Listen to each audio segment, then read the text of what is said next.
কেমন নবী পেছনে যুব, যেই নবী কোনদিন জিব্বা নাড়াইয়া কোনদিন কোন দুশ্মনকে একটা গালিও দেন নাই। কেমন মায়ার নবী, রহমতের নবী। আমার জীবনে গালি দিবেন তো দূরের কথা, হাজারো গালি নবীরে দাঁড়ায় দাঁড়ায় বেঈমানেরা দিছে। কেমন মায়ার নবী, একটা গালির জবাবও দেন নাই। আরো আশ্চর্য শুনো, কেমন নবী, কেমন নবী আমার জীবনে চক্ষু মুবারক উঁচু করে গরম চোখে নবী জিন্দেগিতে কারো দিকে তাকান নাই। মিথ্যা কথা বলেন নাই, গালি দেন নাই, গালির জবাব দেন নাই, চোখ গরম করে রহমতের নবী কারো দিকে তাকান নাই। ও নবীর আশিক উম্মতের দল, কেমন মায়ার নবী আমার। এত একজন দামি নবী, যেই নবীর চেহারা মোবারকের দিকে তাকাইলে এক সপ্তাহের ক্ষুধা নিবারণ হয়ে যাইত। সুবহানাল্লাহ। না চিন্তা করেন তো, ও যুবকেরা, ওই নবীরে চিনলা না? কেমন মায়ার নবী আমার। আম্মা জান আয়েশা রাদিয়াল্লাহু তাআলা আনহা বলেন, নবীজির ঘাম আমি বোতলে ভরে রাখতাম, আর বড় বড় অনুষ্ঠানে নবীর ঘাম আমরা আতর হিসাবে ব্যবহার করতাম। কেমন নবী। আপনাদের ঘাম থেকে আতরের ঘেরা নাইনি, পাশে দাঁড়াইলে নামাজ যায় যায় হালাত, এরপরে বিরাজ করার টাইম নেই, মেসওয়াক তো আরো পরের কথা।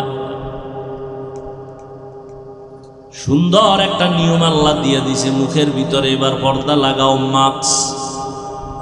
কারণ তোমার মুখে যেই মেশকের ঘেরান, 24 ঘন্টা মাস্ক লাগায় থাকাই ভালো। এর মধ্যে যদি আবার টানে বিড়ি খায় গাঞ্জা, তা তো কথাই নেই, ট্রিপল ঘেরান বের হবে, নামাজির নামাজ যায় যায় অবস্থা হয়ে যাবে। তোমার পার্শ্বে দাঁড়াইলে পোশাকের গন্ধ, নেশার গন্ধ।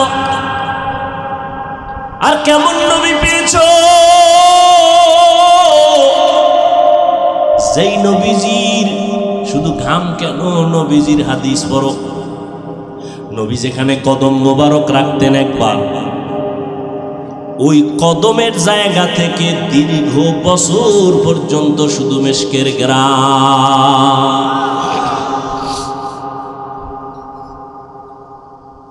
কেমন মায়ার নবীর উম্মত হয়েছ, চিনলা না রে নবীর আশিক। করোনা করোনা করোনা মারাত্মক এক মহামারীর নাম। স্কুল বন্ধ, কলেজ বন্ধ, চাকরি বন্ধ, ব্যবসা বন্ধ, ফ্যাক্টরি বন্ধ, ট্রেন বন্ধ, বাস বন্ধ, সব বন্ধ, বন্ধ বন্ধ। কিন্তু তাকায়া দেখ, আমার নবীজির মাদ্রাসা একটাও বন্ধ হয় নাই। তাকাইয়া দেখো, চাকরিজীবী চাকরি ছাইরে রিক্সা চালায়, ব্যবসায়ী ব্যবসা ছাইরে দিছে, কিন্তু একজন নবীর আশিক কোরআনওয়ালা আলেম কোনদিন ভিক্ষা করে নাই। দেখছেন নি মাওলায় আর কি দেখাইবে। বাবায় করোনায় মরে গেল, ছেলে শিক্ষিত, লোকের টাকা দিয়া কয় লাশটা বাইরে ফালায় দেও, জানালা লক কইরা দিছে। কেমন কুলাঙ্গার সন্তান, জানালাটা খুইলা আর দেখেও নাই বাবার লাশটা কুত্তায় খাইলো নাকি জানাজা হলো। এই করোনার শত শত লাশ আমার দেশের প্রশাসনের কিছু পুলিশ ভাইরা আর আমার দেশের সিংহবাগ টুপিওয়ালা আলেমরা এই করোনার লাশগুলো নিজের কাঁধে নিয়ে গোসল করাইয়া, দাফন করাইয়া, কাফন পরাইয়া, জানাজা পড়াইলেন। একজন হুজুরেও করোনায় মরে না। আর কি দেখতে চাও ও যুবক? দুনিয়াতে তুমি যার পেছনে ঘুরো সবাই স্বার্থপর, কিন্তু উলামায়ে কেরাম কারো স্বার্থের পেছনে নাই। এই দুনিয়াতে তোমার যদি নিরেট কেউ আপন থাকে, উলামায়ে কেরাম তোমার আপন। ইমাম সাহেবের বেতন দাও কত? কয় ৬,০০০, বাকি কয় ১৩ মাস। ঠিক নেই?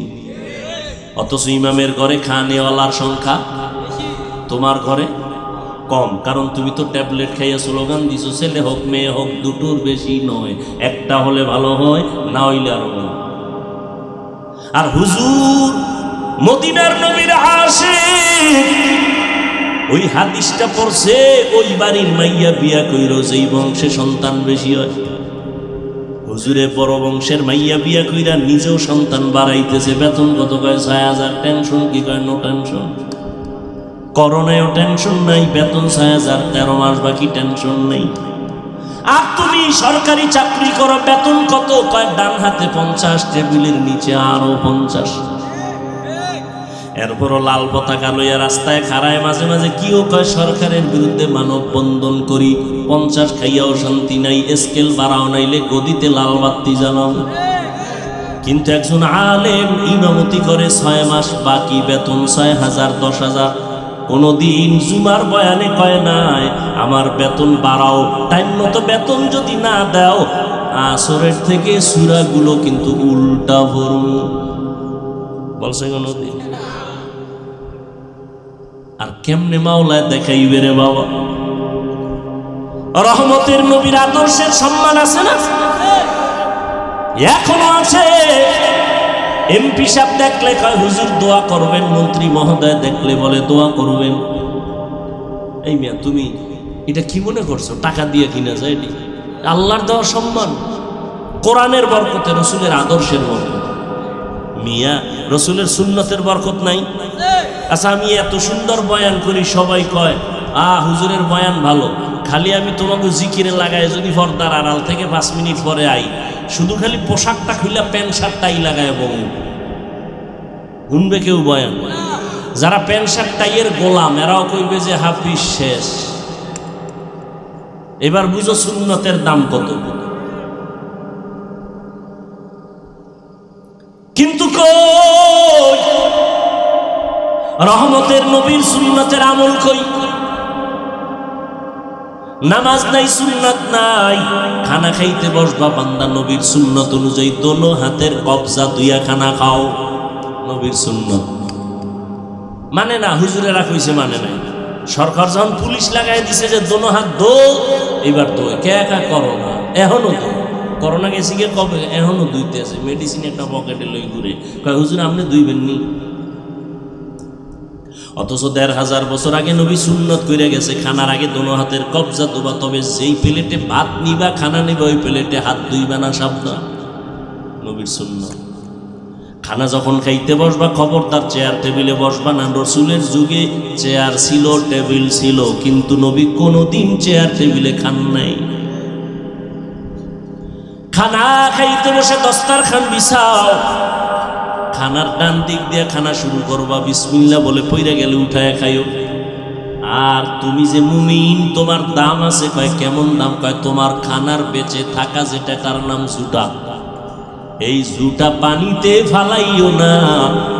তোমার মুখের জুটাও আমার মাওলা বরকত দিয়া রাখছে, এটা পানিতে ফালাবি না। বিড়াল বইয়া রইছে তোর জুটা খাওয়ার জন্য, কুকুর অপেক্ষায় আছে, জিনেরাও বসে থাকে, মুমিনের জুটা খাবে। সব শেষ। আজকে একটা সুন্নত নিয়ে যাও বাড়ি, জীবনে মৃত্যু পর্যন্ত কোনোদিন খানার জুটা পানিতে ফালাবা না। একটা সুন্নত রেডি করো, পারা যাবে না ইনশাআল্লাহ? পানিতে ফালানো যাবে না, শুকনা পাত্রে রাখতে হবে। আমার রসুলের বয়ান করলে জিন্দেগি শেষ। আর এরা রসুলের চিনে না, কলিজা ফেটে যায় নবীর জমিনে। নবীর সুন্নত মানলে কত শান্তি, কত শান্তি, দেখতে কত স্মার্ট। তুমি ভিন্ন লাইনে কিসের স্মার্ট খুঁজো? রসুলের আদর্শের বাইরে কিসের স্মার্ট? মেসওয়াক করো, রসুলের আদর্শ। তুমি যদি পৃথিবীর স্বর্ণ দিয়ে বেরাস বানাও আর সেই বেরাস করলেও তোমার মেসওয়াকের মতো দাঁত পরিষ্কার হয় না। আমি নিজে পরীক্ষা করে দেখছি। আর মেসওয়াকের তো সুন্নত তো আছেই। নবীজি 100 ফজিলতের কথা বলছেন, এর মধ্যে মেসওয়াক কইরা যারা চলবে এদের বড় একটা ফজিলত, মৃত্যুর সময় মেসওয়াকের বরকতে কালেমা জারি হয়ে যাবে। গ্রামের মানুষ কিন্তু মেসওয়াক বানাইতেন, আমরা ঢাকাওয়ালারা একটু কম পাই, এরপরও কারো ঘরে মেসওয়াক নেই, সব বেরাসের উপরে দিয়ে মেরে দিতেছে। ব্রাশ তো আমিও করি, বাকি আমাকে সুন্নত কি মেসওয়াক। ব্রাশ আপনি করেন, 2-1 করেন, সেটা ভিন্ন, কিন্তু মেসওয়াকটা কম্বলচারি বানায় নেন। আল্লাহ আমাকে সহ সবাইকে তৌফিক দান করেন। রহমতের নবী আমার যেই টাইমে মক্কা নগরীতে আসছেন, ওই টাইমে মক্কার মানুষগুলো এত খারাপ। রহমতের নবী আইসে খারাপ মানুষগুলোকে এমন ভালো বানায় দিলেন আদর্শ দিয়া। আর একটু যাবো সামনে, উঠে খায় এরা, উঠে খায়, আমি উঠি, হের বাড়ি যাওয়া লাগবে, আমার যাওয়া লাগবে না। ভাইরা আমার, রহমতের নবী আমার মক্কার মানুষগুলোকে, ওই খারাপ মানুষ দেখছেন, এই এখানে আপনারা সবাই সচেতন, একটু খেয়াল করবেন, আমি ফাঁকে ফাঁকে একটু প্রশ্ন করব। মক্কার মানুষ শুধু খারাপ না চূড়ান্ত?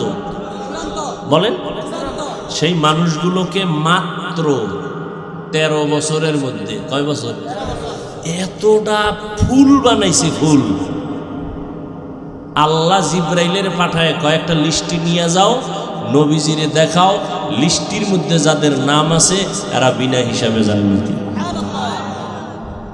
এবার বলেন তো, এত খারাপ মানুষগুলোকে মাত্র কয় বছর, 13 বছরে জান্নাতি আল্লাহ টিকিট দিয়ে দিছেন, এতটা ফুল বানাইছেন। বলেন তো নবীজি কয়টা গালি দিছেন? একটাও না। বেতের বাড়ি, চোখ গরম। আর কি ওয়াজ করবো আপনাদের বলেন তো? আমার আর ওয়াজ নাই জানা। হেদায়েত দিলে আল্লাহ দিতে পারে, এছাড়ার উপায় নেই। আর কেমনে আপনাকে বুঝাইলে আপনারা নিজেদেরকে একটু সংশোধনে নিয়ে আসবেন বলেন? এটা তো আমার আব্বার কাহিনী শুনাই নেই, এই এতক্ষণ বয়ান করছি, কোন বিশ্বাবের কাহিনী শুনাইছি? সেই সাবজেক্টের উপরে বয়ান করলে আবার সেই লাইনে বয়ান চলবে। কোন মনীষীর ঘটনা শুনাইছি? টোটাল বয়ানটা রসুলের উপরে চলতেছে। তুমি যেই রসুলের পাগল আশিক, সেই রসুলের মুহাব্বতের কথা শোনাচ্ছি, কিন্তু তোমার নমুনা কই? আশিকের ইশকের নমুনা কই? তোমার ঘরে চেয়ার টেবিলে খাবে কেন? তোমার ঘরের ভিতরে দস্তরখান নাই কেন? মেসওয়াকের আমল নাই কেন? এগুলো তো কোনো বিশ্বাবের আদর্শ না। কার আদর্শ? রসুলের আদর্শ। কোনো বিশ্বাবের আদর্শ হলে বাদ দাও, আমিও বাদ দিব। রসুলের আদর্শ।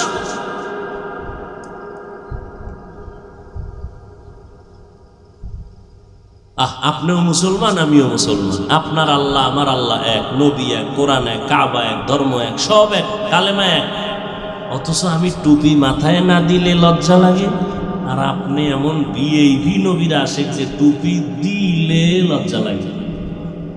চিন্তা করেন তো, আপনি দাড়ি রাখতে লজ্জা পান আর আমি কাটতে লজ্জা পাই। নগদ নগদ দেখেন তো ব্যবধানটা কি? অথচ আপনার আল্লাহ আমার আল্লাহ কি? নবী, কোরআন, কাবা, ধর্ম, কালেমা। আপনি পর্দা করতে লজ্জা পান, আমি না করলে লজ্জা পাই। আমি মসজিদে না ঢুকলে লজ্জা লাগে, আপনি ঢুকতে লজ্জা করেন। কত বড় ভিআইপি আপনি মুসলমান! একটু চিন্তা করেন বাবা, কয়দিন আর বাঁচবেন? হায়াত কিন্তু কমতেছে, দিন দিন কমতেছে।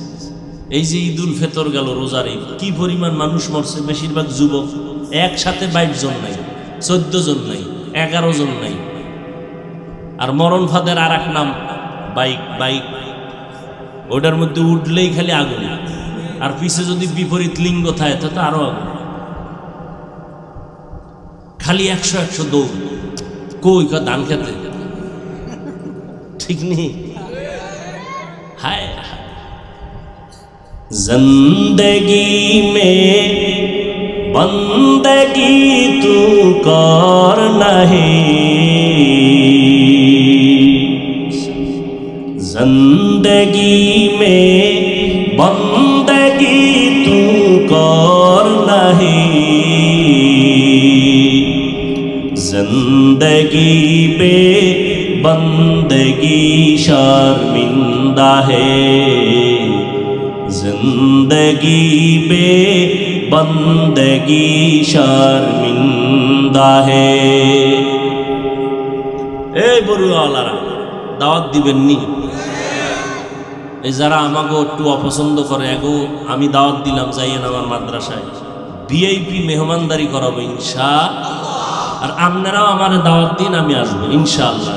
দিনের স্বার্থে আসবো, কোনো ব্যক্তির জন্য না। কিসের জন্য? দিনের জন্য। আপনি আমাকে গায়ের মনে করেন কেন, বিপরীত মনে করেন কেন? এই দূরত্ব কমান, কমান দূরত্ব। আসেন আমার মাদ্রাসায়, হুজুর দাওয়াত দিব, চলেন আমাদের এলাকায়, কোরআন সুন্নাহর ওয়াজ করে যাব, সমস্যা কি? ব্যক্তিগত কিছু মতনৈক্য তো, বাবার 5টা ছেলে, আরে বউ আর স্বামীর মধ্যে অনেক তর্ক বিতর্ক মতনৈক্য থাকে না? এই জন্য কি খানা দানা সব আলাদা হয়ে যাবে? এটা কি কি শুরু করছেন আপনারা?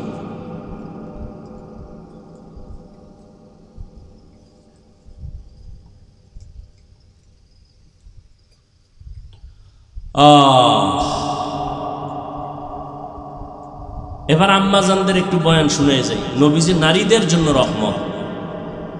এরে পর্দার আড়ালের আম্মাজানেরা, নবীজি নারীদের জন্য আলাদা রহমত।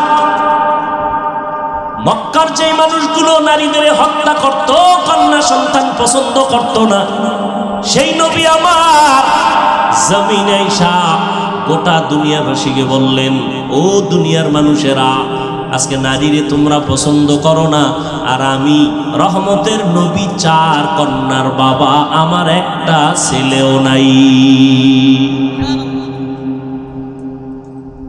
আর কিছু চূড়ান্ত খারাপ মানুষ আছে, মাইয়া হইলে বললো কথাই বলে, ওই মাইয়া কি বউ বানাইছে? বউর দোষ কি? দোষ যদি হয়তো তোমার, তোমার জিনিস তোমার স্ত্রী শুধু আমানত রাখছে, এত তো পুরস্কার দেওয়া দরকার। কথা কয় না বললো গে, মাইয়া কে সব ফোলা হয় না কেন? এরকম আছে না কিছু মানুষ। অথচ মদিনার নবী বলেন, এই আশেকে রাসূলরা, তোমার নবী বলেন, যার ঘরে একটা কন্যা পেয়েছো তুমি একটা জান্নাতের মালিক। আবারও আসতে কথা, তুমি 2টা কন্যা সন্তান পেয়েছো তো 2টা জান্নাতের মালিক। 3টা কন্যা পেয়েছো 3টা জান্নাতের মালিক। 4 কন্যা পেয়েছো 4 জান্নাতের মালিক। এক বাবায় খুব খুশি, কিও কয় আমি 4 কন্যা হয়েছি তো জান্নাতের মালিক হয়ে গেছি, খুব খুশি। আমনে জান্নাতের মালিক কহ, আপনার মাইয়া সাইডে কয়টি গ্রামীণ ব্যাংকের মালিক, খুব খুশি। दुनिया में हो दुनिया का तलबगार ना हो,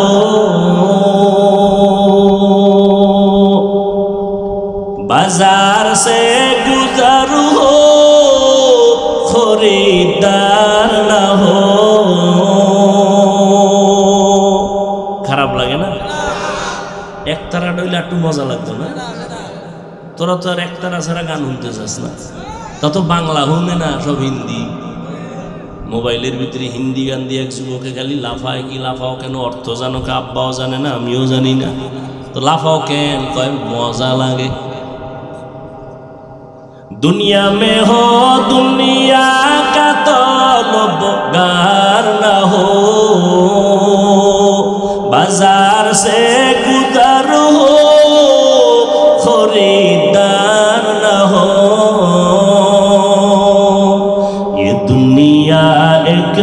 मिसल कागज फूल है, ये दुनिया एक मिसल कागज फूल है। जिंदगी में बंदगी तू कर नहीं, जिंदगी में बंदगी तू कर नहीं, जिंदगी पे बंदगी शर्मिंदा है, जिंदगी पे बंदगी शर्मिंदा है। मायार नबी বললেন আমি চার কন্যার বাবা, আমার কোনো ছেলে নাই। নারীদের সম্মান আল্লাহ নবীর মাধ্যমে বাড়ায় দিলেন। এরে পর্দার আড়ালের আম্মা জান, আপনারা আম্মা জান আয়েশা রাদিয়াল্লাহু তাআলা আনহার মতো দামি নারী, ফাতেমা রাদিয়াল্লাহু তাআলা আনহার মতো দামি নারী, খাদিজা রাদিয়াল্লাহু তাআলা আনহার মতো দামি নারী, আপনারা ইসমাঈল নবীর মা হাজেরা আলাইহিস সালামের মতো দামি নারী, ঈসা নবীর মা মারিয়াম আলাইহিস সালামের মতো দামি নারী, আপনারা তো আব্দুল কাদের জিলানীর মায়ের মতো মা, খাজা মুঈনুদ্দিন চিশতি আজমিরি রহমাতুল্লাহি আলাইহির মায়ের মতো মা। এরে আম্মা জান, এই দুনিয়াতে যত ভালো ভালো সন্তান আছে সব আপনাদের অবদান।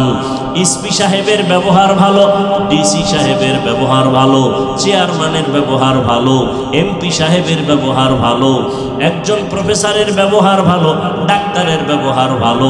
আল্লাহর কসম করে বলি রে আম্মা জান, এই ভালো ভালো সব আপনাদের অবদান, সন্তানের কোনো বাহাদুরি নাই। মা ভালো, সন্তান ভালো। এরে আম্মা জান, আপনার কি মনে চায় না একজন ভালো সন্তানের মা হইয়া কবরে যাবেন? আপনার সন্তানকে ডাক্তার বানাবেন, আলহামদুলিল্লাহ। আপনার সন্তানকে ইঞ্জিনিয়ার বানাবেন, আলহামদুলিল্লাহ। আপনার সন্তানটাকে একজন প্রফেসর বানাবেন, আলহামদুলিল্লাহ। তবে বেয়াদব বানাবেন না। আপনার সন্তান এমন ব্যবহার করবে যেন সবার কলিজা ঠান্ডা হয়। আপনার সন্তানের ব্যবহারে যেন আলেমরা দোয়া করে, আপনার সন্তানের ব্যবহারে যেন মা বাবারা দোয়া পায়, আপনার সন্তানের ব্যবহার আচরণে যেন মুরব্বীরা দোয়া করে। এমন সন্তান যদি রাখতে চান, চেষ্টা করা লাগবে আপনাকে, দোয়াও করা লাগবে আপনার। ও পর্দার আড়ালের মা, আপনার মতো কত মা এখনো আছে গ্রামে, তাহাজ্জুদ নামাজ পড়ে, পাঁচ ওয়াক্ত পড়ে, স্বামীর মাল হেফাজত করে, সন্তানগুলোকে আদর্শ সন্তান বানাবার মেহনত করে। ফেরাউন কত বড় বেঈমান, তার ঘরের একজন নারী স্ত্রী নাম কি? আসিয়া। আসিয়া কত দামি। ফেরাউন আল্লাহর দুশমন, ওদিকে আসিয়া আল্লাহর বন্ধু। কেমন বন্ধু? আসিয়া এমন আল্লাহর বান্দি, রহমতের নবী বলেন কিয়ামতের দিন আমি মুহাম্মদের সাথে আসিয়ার সাথে বিবাহ হয়ে যাবে। এরে আম্মা জানেরা, আপনার স্বামী তো ফেরাউনের মতো খারাপ না। কি এমন খারাপ স্বামী আছে? নাই। ও আম্মা জান, আপনি যদি একটু চেষ্টা করতেন আপনার স্বামীর মাল হেফাজত করে, আপনার স্বামীর ঘরে থাইকা নামাজ পড়বেন, স্বামীর মাল রক্ষা করবেন, এমনকি আপনি যদি চাইতেন আপনার স্বামীরে কন্ট্রোলে রাখতেন, চাকরি করুক, ব্যবসা করুক, যদি বলতেন হারাম টাকা যেন আমার ঘরে না আসে, হারাম টাকা দিয়ে আমার রক্ত নাপাক করতে রাজি নাই, কষ্ট করে চলবো, তারপরও নিষ্পাপ সন্তানের রক্ত হারাম টাকা দিয়ে নাপাক করতে রাজি নাই। আম্মা জান, আপনি যদি একটু কঠোর হইয়া চলতেন, হাসি মুখে স্বামীকে বুঝাইতেন, আপনার ঘরে কোনোদিন হারাম টাকা ঢুকতো না, ঘরটা রহমতের ফেরেশতায় ভরে যাইত, কোরআন তেলাওয়াত করতেন। এখনো চেষ্টা করেন, যারা পারেন নাই আল্লাহর কাছে তওবা করেন। ওই আল্লাহকে বলেন, আল্লাহ জীবনে আর নামাজ ছাড়বো না, বেপরদায় চলবো না, স্বামীর মাল হেফাজত করব। ও বুড়া বাবাজিরা, আপনারাও তৈরি হয়ে যান, নবীর আদর্শ নিয়ে পাঁচ বেলার নামাজ পড়বেন। ও আমার কলিজার যুবক, স্কুলে পড়ো বাধা নাই, কলেজে পড়ো বাধা নাই, চাকরি করো, ব্যবসা করো বাধা নাই, তবে বাবা পাঁচ বেলার নামাজটা ছাড়িও না। আমি বলি নাই তুমি আমার মতো হুজুর হয়ে যাও, তোমার মতো যুবক জীবনে মাদ্রাসায় পড়ে নাই, একটু সত্য কথা বলে সাক্ষী দাও, জীবনে কোনোদিন মাদ্রাসায় যায় নাই, তোমার মতো যুবক রাস্তায় গাড়ি চালায়, র্যাব, আর্মি, পুলিশ, বিডিআরের চাকরি করে, চেয়ারম্যান মেম্বার, কলেজের ছাত্র কি স্কুলের ছাত্র, 5 ওয়াক্ত নামাজ পড়ে, সত্য কথা বলো আছে না নাই? বলো বাবা, তুমি কেন পারবা না? তোমার মতো যুবক যদি ময়দানে কৃষি কাজ করে, নামাজ পড়ে, গামছা বিছাইয়া, তুমি কেন পারবা না রে বাবা? আল্লাহর কোরআনটা কি মিথ্যা মনে করেছো? রহমতের নবীর আদর্শ কি মিথ্যা মনে করেছো? আজকে তো আমিও পারতাম তোমার মতো প্যান্ট শার্ট টাই লাগাইয়া দাড়ি কাইটা রাস্তায় গিয়া ঘুরতাম, কেউ আমারে বাধা দিত না। কিন্তু এই যে কষ্ট করে চলি রে বাবা, এত কষ্ট, এত কষ্ট, এত কষ্ট। সারা দুনিয়ার বেঈমানরা আমাদের দুশ্মন, আবার কিছু মুসলমান নামদারি মুনাফিকেরাও দুশ্মনী করে। এরপরও তো নবীর তরিকা ছাড়ি না, নামাজ ছাড়ি না, বেপরদায় চলি না, কাউকে গালি দেওয়ার চেষ্টা করি না। ভুলে যদি দুই একটা কথাও বের হয়ে যায়, ক্ষমা চাইতেও দেরি করি না। ও আল্লাহর বান্দারা, কই এতে তো আমগো সম্মান কমে নাই, ইজ্জত কমে নাই, না খাইয়াও তো আমরা কেউ মরিয়া যাই নাই। আসলে হেদায়েতের মালিক আমার আল্লাহ। আমি হাফিজুর রহমান কেন, মক্কা মদিনার ইমাম কেন, কপাল যদি পুরিয়া যায়, রহমতের নবীর বয়ানেও আবু জাহাল কালেমা পড়ে না। আর যদি কপাল খুলে যায়, তাকাইয়া দেখছো নবীজির গর্দান কাটতে আসিয়া, জবাই করতে আসিয়াও কালেমা পড়ে ফেলছে কে? এর নাম কপাল, এর নাম কপাল, এর নাম হেদায়াত। নবীজির বয়ানে কোনো ভেজাল নাই, সেই নবীর বয়ান শুনিয়া আবু জাহাল কালেমা পড়ে না, আর ওমর নবীর কল্লা কাটতে এসে কালেমা পড়ে নিল। এটাই মালিকের কুদরতের খেলা। এখানে বয়ান চলতেছে, কিছু আল্লাহর বান্দা আবু জাহালের মতো মেজাজ দিয়ে বয়ান শুনছে ঠিক, কিন্তু ময়দানের বাইরে গিয়া হেদায়াত তো নিলই না, বরং আরো বিরোধিতা করিয়া গুনার পাল্লা ভারী করবে। আর একদল আল্লাহর আশেক ওমরের মেজাজওয়ালা গুনাহ নিয়ে প্যান্ডেলে আসছে, বয়ান শুনছে, হঠাৎ করে চিন্তায় পড়ে গেল, আরে আমি কোন নেতার পিছনে দৌড়াইয়া দাড়ি কাটলাম, কোন হুজুরের পেছনে দৌড়াইয়া আর এক আলেমের বিরুদ্ধে গেলাম। আসলে আমি যেদিন মরিয়া যাব, আমার কেউ কবরে যাবে না, আমি তো একাই থাকবো। ওই কবরে আমার প্রশ্ন 3টা হবে, রবের পরিচয় দাও, ধর্মের পরিচয় দাও, রহমতের নবীর পরিচয় দাও। আসলে আমি তো সুন্নত অনুযায়ী চলতে পারলাম না, আমার ছেলে মেয়েরা সুন্নত অনুযায়ী চলাইতে পারলাম না, আমার ঘরে সুন্নতের আমল নাই, আমার হাতে পায়ে সুন্নতের আমল নাই, আমার লেবাস পোশাকে সুন্নতের আমল নাই। অথচ আমি কত মানুষের সামনে দাবি করি আমি আশিকে রাসূল, আমি নবীর মোহাব্বতের দাবিদার দেখাই, অথচ আমি তো সুন্নত অনুযায়ী চলতে পারলাম না। এইভাবে আর কতদিন? এইভাবে চিন্তা কইরা কইরা হঠাৎ দেখবা দিলটা নরম হয়ে গেছে, চোখের কোঠায় পানি জমা হয়ে গেছে। এক সময় গোপনে কাঁদে আর বলে, হে মালিক, আর গুনাহ নিয়ে কবরে যেতে চাই না।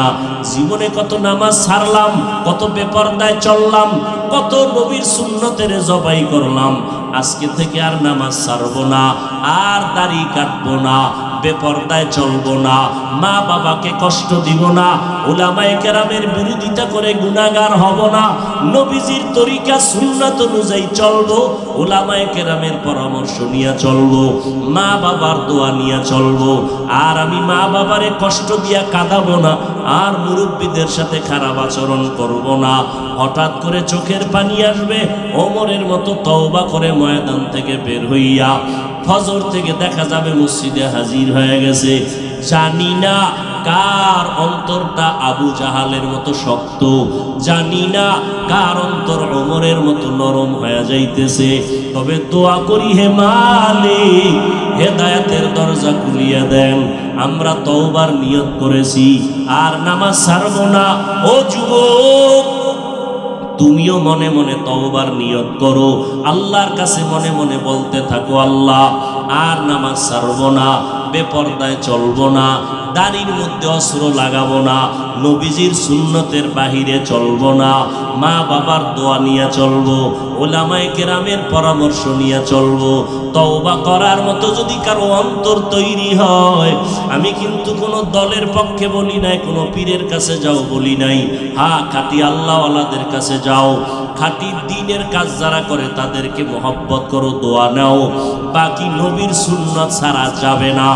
এখন থেকে যদি অন্তর তৈরি হয়, তওবার জন্য যদি অন্তর কাঁদে, তাহলে মুনাফিকি যদি অন্তরে না থাকে, যাদের অন্তর মজবুত হয়ে আছে তওবার জন্য, আমি তাদেরকে অনুরোধ করে বলবো, দুটো হাত আমার আল্লাহকে দেখাইয়া দাও। আয় আল্লাহ, আমাদের হাতগুলো কবুল করে নেন, তওবা কবুল করে নেন, তওবার উপরে মজবুত হইয়া মরণ পর্যন্ত চলার তৌফিক দান করেন, আমিন বলছি। আচ্ছা, যে যেই লাইনই থাকুক, সবার আল্লাহ কয়জন? নবী, কোরআন, হাদিস, কালেমা, কাবা, ধর্ম, দুনিয়াতে আসছি সিস্টেম, নাকি যারা দাঁড়াইয়া নবীরে সালাম দেয় তারা লঙ্গি পরে আসছিল? সবই তো এক। আচ্ছা, যেদিন বিদায় হব সেদিন কাফনের সংখ্যা কয়টা হবে? 3টা। শুধু আমি বক্তার সম্মানে একটা কাফন বাড়বে। গরিব মানুষ মরে গেলে তার সম্মান কম, এই জন্য একটা কাফন কম হবে না? সবার এক। কে ধনী, কে গরিব, কে আলেম, কে মূর্খ, সবার এক। কালার হবে আলাদা। কওমি মাদ্রাসাওয়ালাদের কাফনের কালার একরকম, আলিয়াওয়ালাদের কালার একরকম, না সব এক? ও, কাফনের উপরে লেখা থাকবে এটা সুন্নি মুসলমানের লাশ আর এটা শিয়া মুসলমানের লাশ, এভাবে লেখা থাকবে? দেখছেন নি কারবার? তাহলে আমরা যত ভিডাভিডি আর ঝগড়া করি, সাদা কাফন পর্যন্ত শেষ। কি আমগো বাহাদুরি সব কাফনে ঢুকলে শেষ। কে ধনী, কে গরিব, কে আলেম, কে মূর্খ, কে ইমাম, কে মুক্তাদি, কে ডাক্তার, কে রুগী, কাফনে লেখা থাকবে? তাহলে কিসের বাহাদুরি বলি? কালারও এক, কবরের সাইজ একটু আলাদা হবে না, তাও এক। আচ্ছা, কবরে প্রশ্ন হবে কয়টা? 3টা। শুধু আমাদের কম হবে না সবার এক? বিধর্মী যারা তাদেরও প্রশ্ন ওই 3টা, মুমিনের প্রশ্ন 3টা, পীর সাহেবকেও 3টা, মুরিদেরও 3টা, ঠিক নেই? সবার প্রশ্ন 3টা এবং একই প্রশ্ন। রবের পরিচয় দাও, ধর্মের পরিচয় দাও, রাহমাতুল লিল আলামিনের পরিচয় দাও। এই প্রশ্ন না? জবাব দিতে পারবে কারা? শুধু আমরা হুজুরেরা। হ্যাঁ, বড় কঠিন কথা।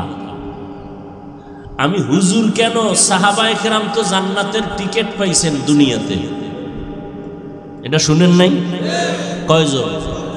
প্রথম কার নাম বলে? আবু বকর সিদ্দিক রাদিয়াল্লাহু আনহু। আপনারা ইতিহাস পড়েন, কিতাব কেনার টাকা না থাকলে মোবাইল তো আছে গজবের, ওটা তো সারা রাত্র মোবাইল নিয়ে কবিরা গুনাহ করেনই, ওইটার তো ডিউটি চলে। আজকে কবিরা গুনাহ না কইরা মোবাইলে একটু ডাউনলোড করবেন 4 খলিফার ইতিহাস, লেখা ডাউনলোড করে নেন। ওখানে 4 খলিফার ইতিহাস আসবে বাংলায়, ইংলিশে চাইলে ইংলিশে, উর্দুতে চাইলে উর্দুতে আসবে, আরবিতে চাইলে আরবিতে আসবে। বাংলা বাইর করে আবু বকরের ইতিহাসটা পড়েন তো। জান্নাতের টিকিট পাইয়াও মৃত্যু পর্যন্ত শুধু কাঁদছেন, আল্লাহ আপনার কাছে আমি কি হিসাব দিতে দাঁড়াবো, এই ভয়। তাহলে তাদের ইলম, আমল, তাকওয়া কম ছিল, এরপরও জান্নাতের টিকিট পাইয়াও জীবনভর কাঁদলেন। তাহলে সেই তুলনায় আপনার কি করা উচিত? আর আপনি করেন কি? আমল তো নাই, এলেম নাই, বাপ দেখান মনে হয় জানো আবু বকরের চেয়েও দামি।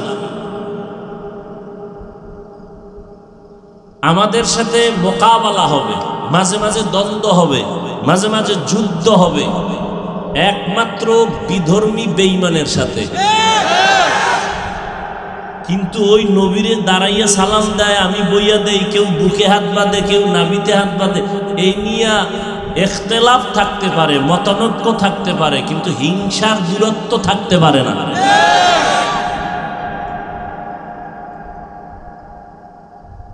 কি আমরা যারা নবীর কথা বলি, দিনের উপর চলে, আমাকে কি কেউ কাফের বলবে? তাহলে আমাদের বিরুদ্ধে কথা কেন? কি আমাদের বয়ানের দ্বারা মানুষ কি নবীর বিরুদ্ধে চলে যায়, গাঞ্জাখোর হয়? তাবলীগের কারণে, পীর মুরিদির কারণে কি মানুষ খারাপ হয় না ভালো হয়? তাহলে সমালোচনা কেন, দূরত্ব কেন? ইখতিলাফ থাকবেই, সাহাবাদের মধ্যেও ছিল না? ছিল। মতানৈক্য থাকবে, কিন্তু দূরত্ব থাকবে কেন? আমি আপনার এলাকায় আসছি, কালকে একটা ঘটনা পড়ছি রসুলের, গতকাল এক জেনাকার যুবক নবীজির কাছে আসছে, সাহাবায়ে কেরাম সব বসা, বয়ান কোন দিকে যায় জানি না, মুখস্থ বয়ানও করি না, আল্লাহ যা বাইর করে ওইটাই কইতেছে। এনে গুইনা গুইনা আসি না, ডায়েরিতে লিখে যে আজকে এই বয়ান করুন। হ্যাঁ, এতটুকু নিয়ত করছি নবীজির মহব্বতে বয়ান করি, আমার যত বয়ান আছে এই জীবনে নবীজির শান ছাড়া কোনো বয়ান নেই। কারণ আমি কোনো দলেরও গোলামি করি না, কোনো হিসাবেরও গোলামি করি না, আমি মদিনার সুন্নতের গোলামি করি। এই বয়ান শুনা কিছু লোক, কিছু যুবকরা দাড়ি রাখছে, এটা কি চরমনের গোলামি, তাবলীগের গোলামি? কিছু আল্লাহর বান্দারা টুপি পরছে, এটা কি কোনো হিসাবের দল? টুপি পরা কার আদর্শ? রসুলের। দাড়ি রাখা কার আদর্শ?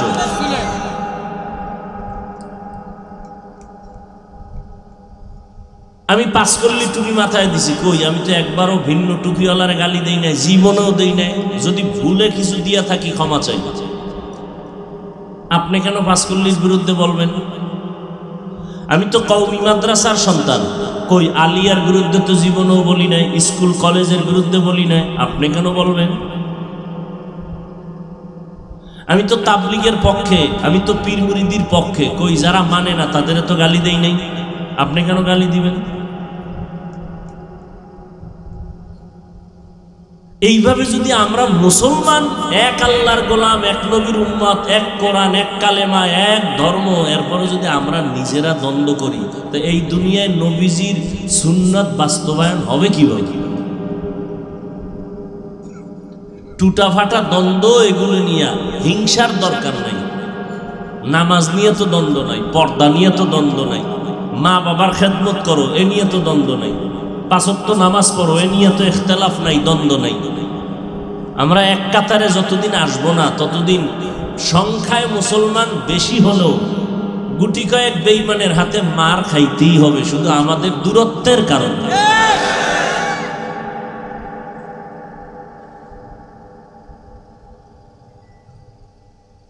বড় আফসোস,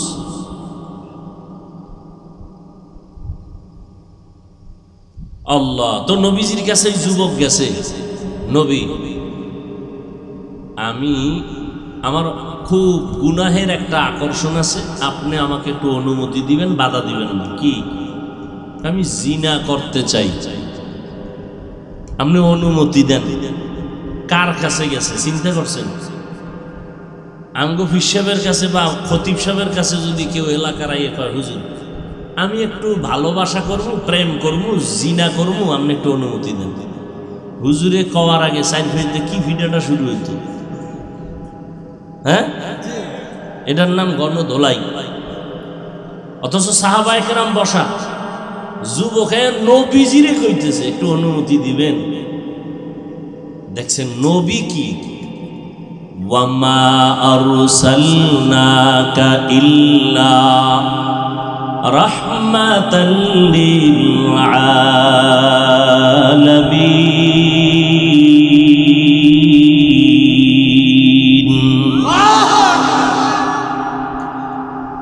আপনারা ইদানিং কালে দেখতেছেন আলেমদের মাঝে একটু দূরত্ব কমতেছে। সত্য কথাটা বললেন, মানেন আর না মানেন, বিভিন্ন শ্রেণী পেশার, বিভিন্ন ঘরানার আলেমদের মাঝে মোটামুটি একটু দূরত্ব আগের তুলনায় কমতেছে, এটা টের পাইতেছেন? সত্য কথাটা বলেন, টের পান? আপনারা দূরত্ব তৈরি করেন কেন? সাধারণ মানুষ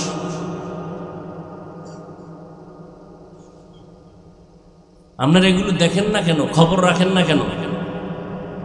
আমার তো অন্তর বলতেছে সব ভেদাভেদ ভুলে সব আলেম একদিকে চলে আসতেছে, আসবে। আপনারা মাঝখানে সাধারণ মানুষ কেন দ্বন্দ্ব করেন? কেন দ্বন্দ্ব করেন? কই আমি তো আমার ভক্তদেরকে কখনো বলি নাই যে কোনো আলেমের বিরুদ্ধে তুমি ফেসবুকে লেখো আর দ্বন্দ্ব করো। বলি না তো বলি না, এরকম কেউ বললে সে আমার কাছে জায়গা পাবে না। কারণ আলেমদের বিরুদ্ধে কলম ধরা এটা বেয়াদব ছাড়া, মা বাবার অভিশপ্ত সন্তান ছাড়া পারে না। সেই অনুমতি আমি দিব কেন?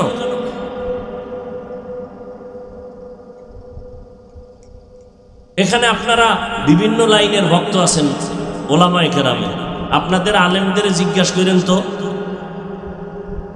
যে হাফিজ ভাই আসছিল এই কথা কইছে, আপনি কি করেন? সে যদি বলে হ্যাঁ আমার বিরুদ্ধে লেখতে, তাহলে আমারে বললেন, আমি টেলিফোন করবো আপনার হুজুরের কাছে যে ভাই আপনি কি বলছেন আমার বিরুদ্ধে লেখলে।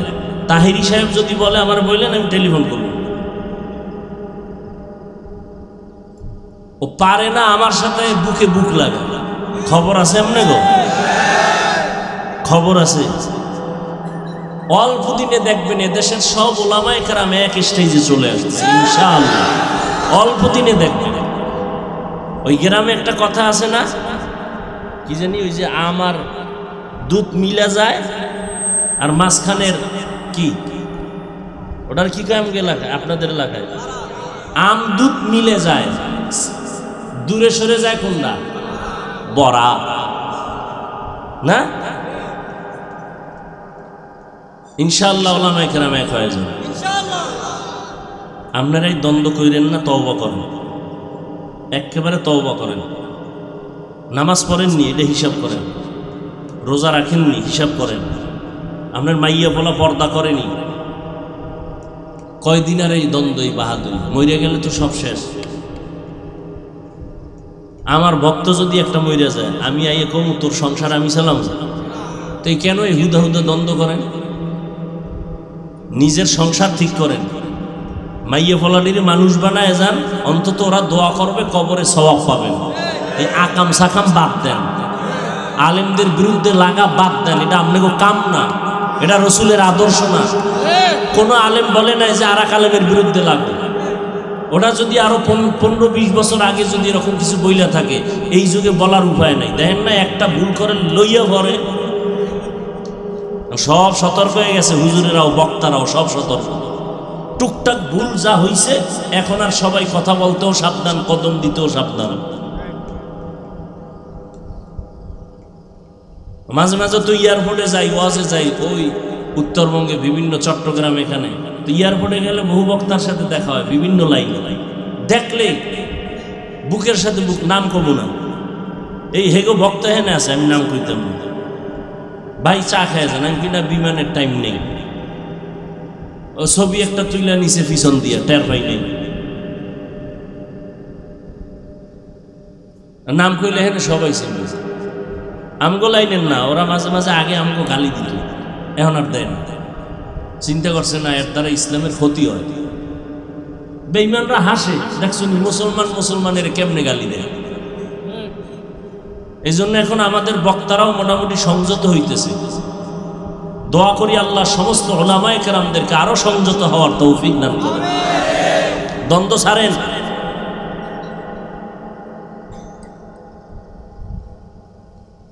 যারা খারাপ ভাবতেছেন আসেন, আমাদের কাছে আসেন, স্টেজে আসেন, বসেন।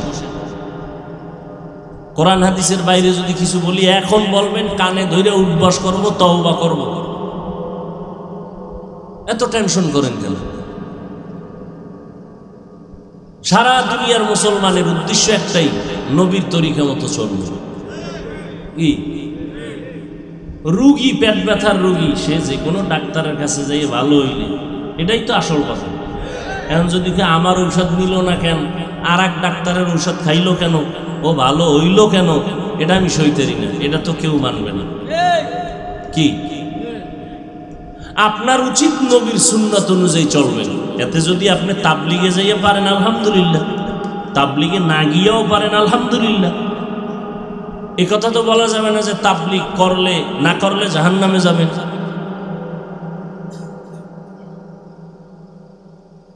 দূরত্ব কমায় দেয়।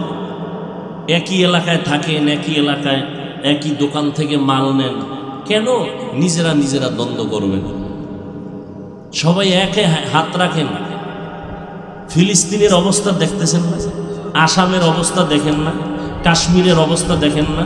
চেচনিয়া বসনিয়ার অবস্থা দেখেন না? এখন তো মিডিয়া সব হাতের মুঠায়, দেখতেছেন মুসলমান কিভাবে মার খায়। আপনার একটু মায়া লাগে না?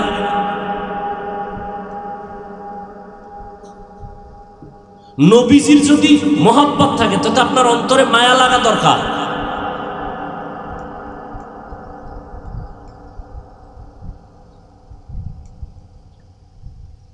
আমি কোনো আলেমের বিরুদ্ধে কোনোদিন একটা বয়ানে কোনো কথা বলছি, এরকম প্রমাণ থাকলে এখন বলেন, আমি এখন মাইক ছুঁয়ে কানে ধরে উঠবস করব 50 বার যে হুজুর হ্যাঁ আপনি অমুক বয়ানে অমুক আলেমের নাম নিয়ে আপনি পাবলিকের সামনে কিছু বলছেন। আপনারা কেন বলবেন?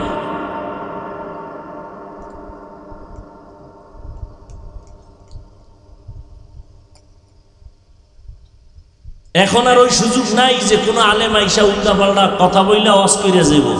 ওই আলেম ঠান্ডা মাথায় বাসায় গেল, ওর ঘুম হারাম হয়ে যাবে। ওই যুগ এখন আর নাই। আপনারা ঠান্ডা মাথায় থাকবেন, যে আলেম বয়ান করে যাক, মিডিয়া সব আইসা পড়ে কি বয়ান করছে। একটা কথা যদি কোরআন হাদিসের বাইরে কয়, আমনের এই বরুড়াবাসীর কিচ্ছু বলার দরকার নাই। বলার জন্য হাজারো আলেম ময়দানে বৈশা রইছে, একটু উল্টা পাল্টা কইলে জাগায় ধইরা লাইব।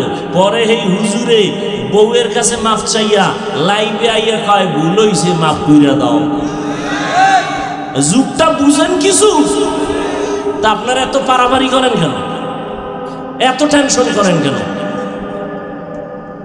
একেবারে নিশ্চিন্তায় থাকেন, শুধু চিন্তা করেন নিজে কেমন একটু আমলালা হবেন, মাইয়া বলাটির একটু আদর্শ বানাবেন, নবীর তরিকাওয়ালা বানাবেন, এই চিন্তা করেন। আর একজনের চিন্তায় নিজের ঘুম নষ্ট, নিজে নামাজ নাই রোজা নাই খবর নেই, আর একজনে নামাজ পড়ে না নিয়ে পেরেছেন। ওই মসজিদে আজান হইতেছে, কয় চলো নামাজে, কয় আমি যাবো না। কেন? কয় পেরেশানি কি? কয় কবরে একা কেমনে থাকবে, এই টেনশনে আছে। হুদা আকামের দোয়ান দেন। কি যুবকেরা সত্য কথাটা বলেন, মুরব্বীরা। এখন কোন আলেম কি উল্টা পাল্টা বয়ান কইরা কেউ ধরে নাই, বরুড়াওয়ালারা কিছু বলেও নাই, কিন্তু এই বয়ানটা মিডিয়ায় যায় না। উল্টা পাল্টা কইয়া এই যুগে কি কেউ ঘুমাইতে পারে? ও নতুন করে লাইভে আসা লাগে না? আইয়ে ক্ষমা চাওয়া লাগে না? আপনারা আর কি চান? এরপর নিজেরা কেন দ্বন্দ্ব করবেন? আলেম পাইলে দোয়া নিবে। আপনার এলাকায় আলেম আসছে, আপনি কোন দল করেন দরকার নাই, হুজুর একটু দোয়া করেন আমার ছেলের জন্য, মেয়ের জন্য, আমি যেন শান্তির জীবন যাপন করতে পারি, দোয়া চাইবেন।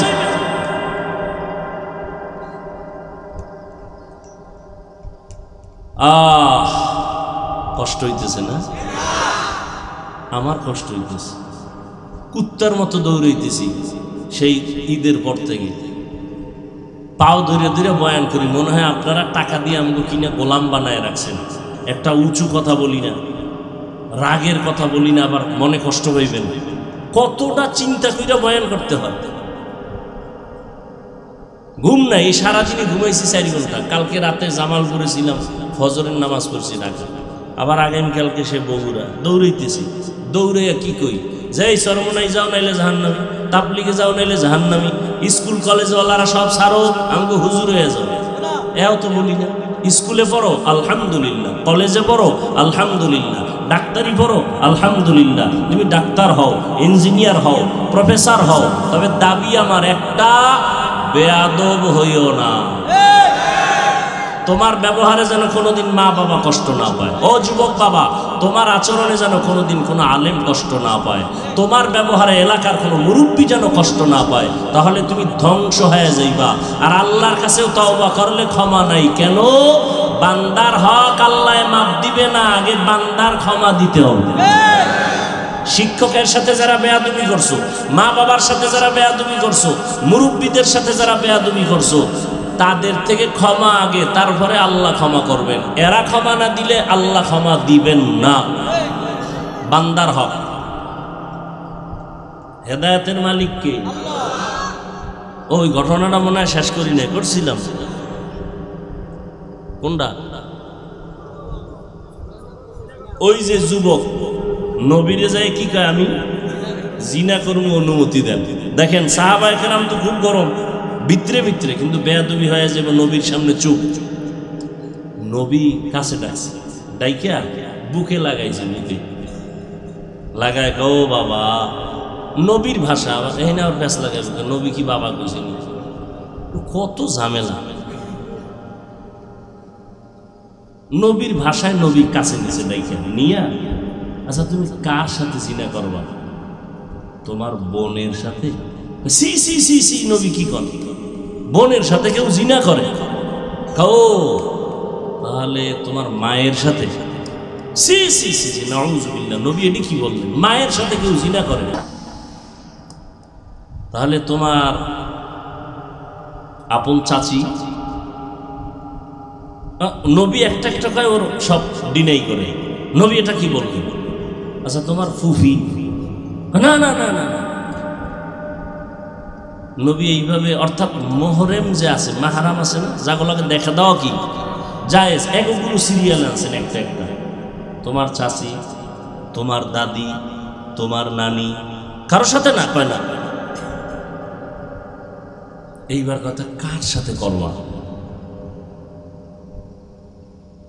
তোমার এই যত নাম কইলাম আত্মীয় স্বজন, এরা কেউ না কয় না। এর বাইরে কেউ কয়, এর বাইরে। আচ্ছা তোমার বোনের সাথে করলে তুমি এটা চাও না, কয় না। আচ্ছা তোমার বোনের সাথে যদি কেউ জিনা করতে অনুমতি চায়, তুমি দিবানি? প্রশ্নই উঠে না। তোমার আম্মার সাথে যদি কেউ অনুমতি চায়, দিবানি? কয় না। এইবার নবী ঔষধটা এইবার দিতেছে। আচ্ছা তুমি যার সাথে জিনা করবা, সেও তো কারো বোন। ওহ, সাহাবায়ে কেরাম তো গরম, আমরা কেমন গরম হইতাম? এটার আগে ফিডা, এরপর ঔষধ করে। নবীজি এই জন্যই রহমাতুল্লিল আলামিন। নবী কয় তুমি যার সাথে করবা, সে তো কারো না কারো বোন, না হয় মা, না হয় স্ত্রী। এমন এক ঔষধ দিছে, যুবক সবার সামনে চোখের পানি ছেড়ে তওবা করে বলে, নবী আমারে নতুন করে আবার তওবা করেন। এ হলেন আমার নবী। চিনলা না বরুরার মুসলমান, নবী আমার কেমন মায়ার নবী, চিনলা না। হা, এবার আসেন আলোচনায় ঢুকি। নবীজি আয়াতের অর্থ কি? সবাই কিন্তু আয়াতটা পারেন। ওয়ামা আরসালনাকা ইল্লা রাহমাতাল লিল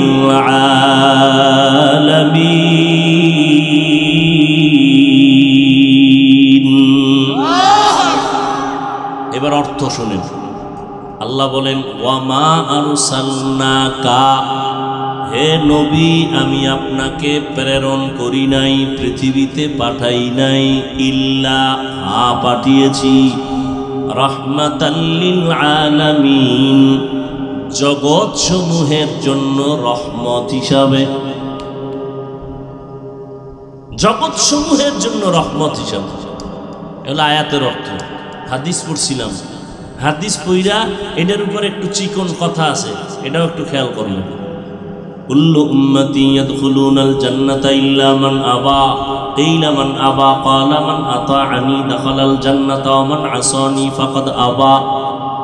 রহমতের নবী বলেন সব উম্মত জান্নাতে যাবে। রহমতের নবীর দয়ার কথা, সব সব দয়া। আল্লাহ কি কয়? সব মানুষ জাহান্নামে যাবে, ইল্লা, মানুষের আগে ভয় দেখাইছেন, তারপরে মায়া লাগাইছেন। আর আমার নবী যেহেতু দয়ার নবী, আগে দয়ার কথা বইলে এরপরে কিন্তু নামের ব্রেক লাগায় দিয়া কয় সব উম্মত জান্নাতি জান্নাতি, কিন্তু কিন্তু কয় কয় যারা আমি মুহাম্মদের মানে না, তারা না।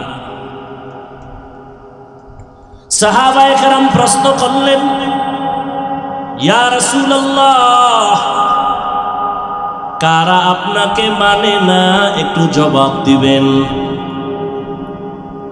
নবী জবাব দিলেন, যারা আমার অনুসরণ করে, আমার আনুগত্য করে, তারা জান্নাতি। এই পয়েন্ট কিন্তু এখানে, যারা আমার অনুসরণ করে, অনুকরণ করে, আনুগত্য করে, তারা জান্নাতি। এর বিপরীত কথা কি দাঁড়ায়? তো একটু যারা বুঝেন তারা আমাকে বলবেন, যারা বুঝেন না চুপ থাকবেন। কিছু মানুষ আছে না বুঝলে ওষুধ বক বক করবেই, মানে এর কথা কইতেও জিততে চায়, না পারলেও কয়, পারলেও কয়। কিছু সমাজে মানুষ আছে লাগে না, হে মাঝখান দিয়ে একটা কয়ে আলিস, খাটে না এরপরও কয়ে আলিস। ওই চার দোকানে বয়ে দেখবেন কিছু চাপা বাজরা বয়ে বয়ে খাও, চা খাওয়ার বুদ্ধি। তা আওয়ামী লীগের একজনের ফাইলে কয় বিএমপি শেষ, আওয়ামী লীগ ওলায় কয় এত গুণগান গাইলে আর একটা ফ্রি চা দে, কি আছে না? এইবার আওয়ামী লীগ গেছে গিয়া বিএমপির একটা এসে, বিএমপি রে পাইয়েই কয় রে ভাই নৌকা তো শেষ, সেই নুহু নবীর নৌকাও নাই, এটাও নেই। বিএমপি কয় এত সুন্দর প্রশংসা তো আমগো কেউ করে নাই, আরে হুদা চা না একটা রুডিও দাও, বন রুডি। এরকম চাপাবাজি কইরা চা খাইছে 12 কাপ ফ্রি। খাইতে খাইতে এর মধ্যে আইছে এলাকার স্কুলের হেডমাস্টার, এত শিক্ষিত মানুষ, আয়ে বইছে হ্যাঁ লাগে একটু চাপাবাজি দরকার। সব জায়গায় চাপাবাজি করে কি আগানো যায়? স্যার আপনি আমার চিনেন নি? না তো। আহা সর্বনাশ, আপনি আমার চিনেন না? আমি সৌদি আরব 3 বছর ছিলাম, কুয়েতে ছিলাম 2.5 বছর, কানাডায় ছিলাম 2 বছর, সিঙ্গাপুরে 1 বছর। এরকম চাপাবাজি করে, কিন্তু স্যারে কোনো চায়ের কথা কয় না। এখন স্যারে কয় তাহলে তো আপনি ভূগোল সম্পর্কে অনেক জ্ঞান। হ্যাঁ 3 বছর ছিল।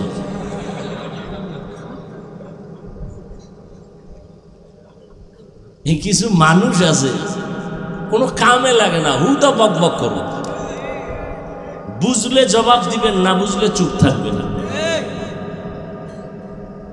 নবীজি বললেন সব উম্মত জান্নাতে যাবে, যারা আমি মুহাম্মদকে মানে না তারা জান্নাতে। এখন সাহাবাদের প্রশ্ন কি, ইয়া রাসূলুল্লাহ আপনাকে মানে না তারা কারা? নবী জবাবটা কেমনে দেন? নবী বলেন যারা আমার আনুগত্য করবে, অনুসরণ করবে, তারা জান্নাতি। এবার বিপরীত কথা কি দাঁড়ায় এটা একটু বলেন যারা বুঝেন। বিপরীত কথাটা কি হবে? যারা আনুগত্য করে না তারা জাহান্নামী, এটা দাঁড়ায়, কিন্তু নবী এটা বলেন নাই। খুব খেয়াল করেন, এখানে একটা কঠিন পয়েন্ট। সাহাবাদের প্রশ্ন ছিল নবী আপনাকে মানে না তারা কারা?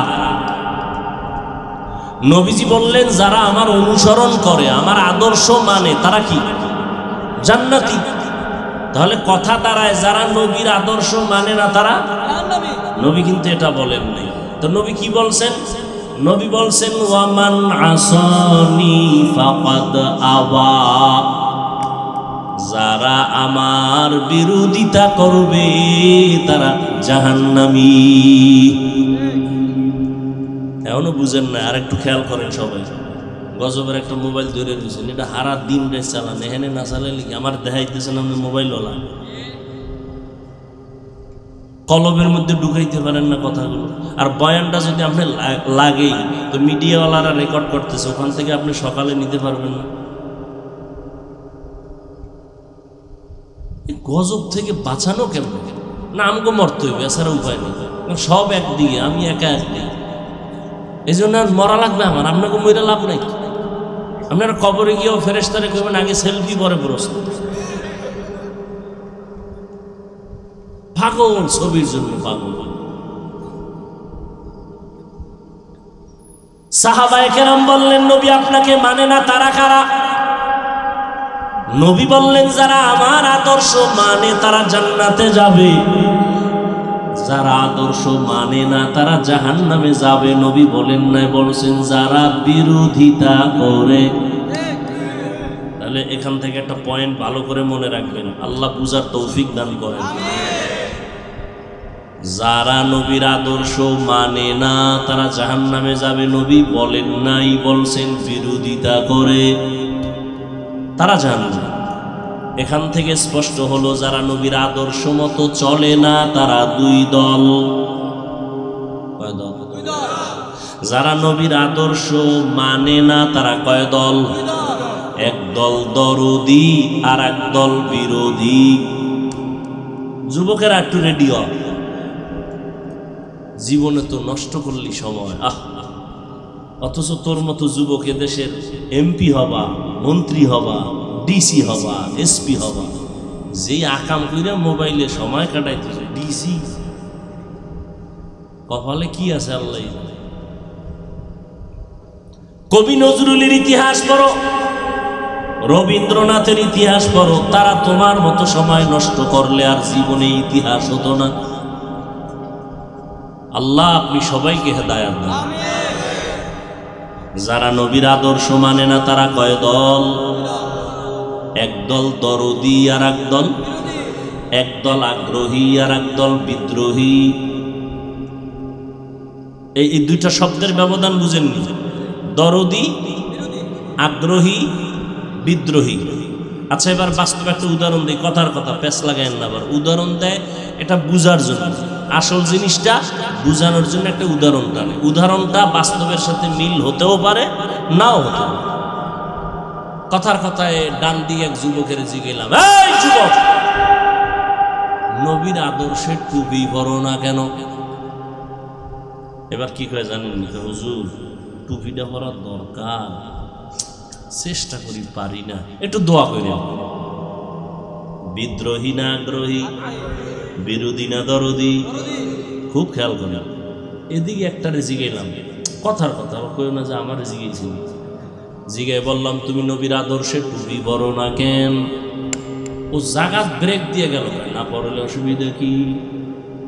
জাগাত আবার আরো ধাক্কা লাগায় কয় টুপির মধ্যেই কি ইসলাম? দরদি না বিরোধী, আগ্রহী না বিদ্রোহী? বিদ্রোহীর আর এক নাম বেঈমান। বিদ্রোহী মানে কি?